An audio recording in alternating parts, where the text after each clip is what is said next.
জামাতে ইসলামী কোনো দলীয় সরকার গঠন করবে না। আল্লাহ যদি আমাদেরকে সুযোগ দেন তাহলে আমরা ইনশাআল্লাহ ঐক্যবদ্ধ সরকার গঠন করব। আলহামদুলিল্লাহ আমরা খুবই ভালো দেখছি, আমরা দয়ের ব্যাপারে দারুণ আশাবাদী এবং এই বিজয় আমাদের নয়, এই বিজয় হবে ইনশাআল্লাহ 18 কোটি মানুষের বিজয়। নির্বাচনী প্রক্রিয়ার উপরে একেবারে শেষ প্রান্তে এসে দাঁড়িয়েছে। আমরা জানি আগামী 12 ফেব্রুয়ারি ইনশাআল্লাহ একই সাথে গণভোট এবং জাতীয় সংসদ নির্বাচন অনুষ্ঠিত হবে।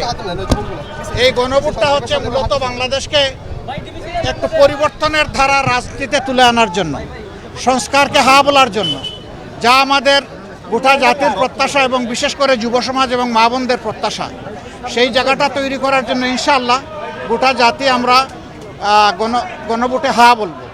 তারপরে আসে সরকার গঠনের জন্য ভোট।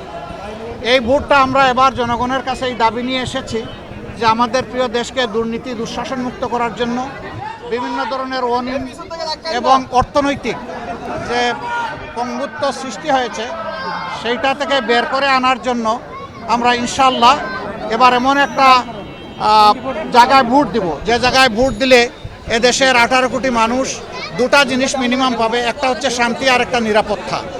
একটা সমাজের এগিয়ে যাওয়ার জন্য শান্তি এবং নিরাপত্তার কোনো বিকল্প নাই। আমাদের 3 নম্বর আহ্বান হচ্ছে গোটা জাতিকে আমরা আর বিভক্ত দেখতে চাই না, আমরা একটা ঐক্যবদ্ধ জাতি চাই। এই জন্য 11টি দল আমরা একসাথেই নির্বাচন করছি। আমাদের স্লোগান হচ্ছে ঐক্যবদ্ধ বাংলাদেশ। হিউস্টনে রকিং টেস্টি, সীমানা ছাড়াও নিজেকে হারাও।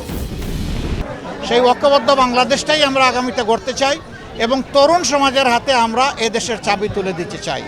আমরা বিশ্বাস করি আমাদের তরুণ সমাজ ইনশাআল্লাহ তারা সঠিক পথেই দেশকে নিয়ে যাবে এবং দেশ অগ্রগতি উন্নতির দিকে যাবে। ওই ফেসিবাদী কায়দায় আর আমরা এই দেশ পরিচালিত হোক এটা চাচ্ছি না।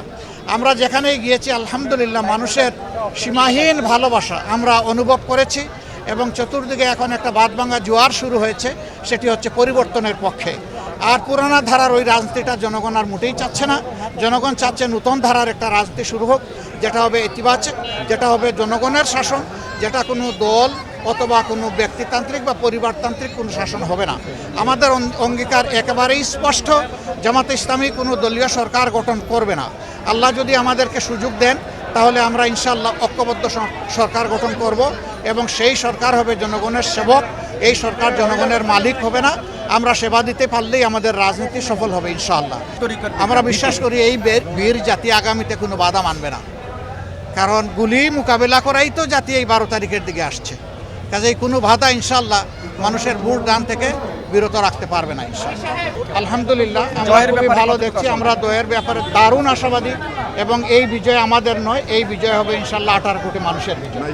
আমরা তো সাধারণ মানুষ, আমরা কি অসাধারণ মানুষ?